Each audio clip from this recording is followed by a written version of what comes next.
Guys, ito naman yung bagong lulutuin ko ngayon. Magluluto ako ng munggo. Ito yung halo ko manok. Tapos wala naman tayong mabiling dahon ng ampalaya, kaya marunggay na lang yung nilalagay ko ngayon. So sibuyas, bawang, luya, sabay-sabay ko na yan pag-init ng kawali. So, bago kong luto ngayon. First time ko lang ngayon magluto ng munggo. Yan guys, medyo mainit na yung mantika. So ilalagay na natin tong bawang, sibuyas, luya, sabay-sabay na para mabilis yung pagluto. Yan. Yung mantika pala, may daya pala guys, yung sa mga tingin mga retail na mantika, may daya siya kasi may tubig na halo nasa ilalim. Yan guys, medyo nabrown na yung bawang, so ilalagay na natin to yung manok. Oh my God! Wow! Halo-haloin muna natin para maano talaga yung ano. Tapos tatakpan na natin yan. Para maluto talaga yung manok. Yan.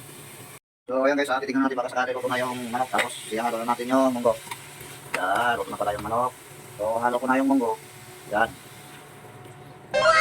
Halo na yung munggo. Antayin natin na maluto. Para yummy.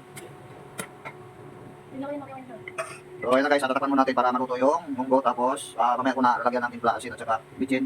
Tapos yung gulay. Pwede na siguro isabay ito para ano na lang. Sabay na yan. Para pag naluto, isang ano na lang. Ito yung sinasabi ng pagluto na first class. First time ko rin magluto. First class at saka emergency na pagluto. Mabilisan. Yan. Tatakpan natin. Okay. Titimpla na natin yung niluto natin na munggo. Tapos ito, lagyan natin ng asin. Ito lang karaming asin. Lagyan pa natin ng konti. Para baka mamaya mag-alat. Tapos, itong bitchin dito ko na rinagay sa takip na kasi nabubuo.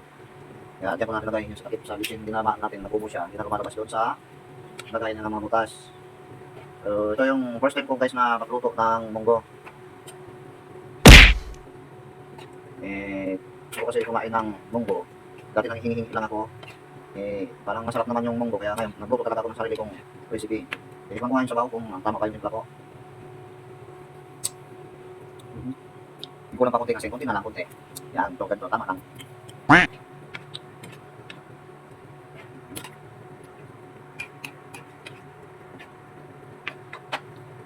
So, takpan muna natin para medyo malagalaga pa siya ng konti. Luto na naman siya, pero takpan natin para medyo malagalaga talaga siya. Tignan natin guys kung luto na ba talaga yung minuto ng munggo. Okay na to guys, luto na talaga siya. So, napatayin ko na. So, talaga yung first time ko sa pagluto ng munggo.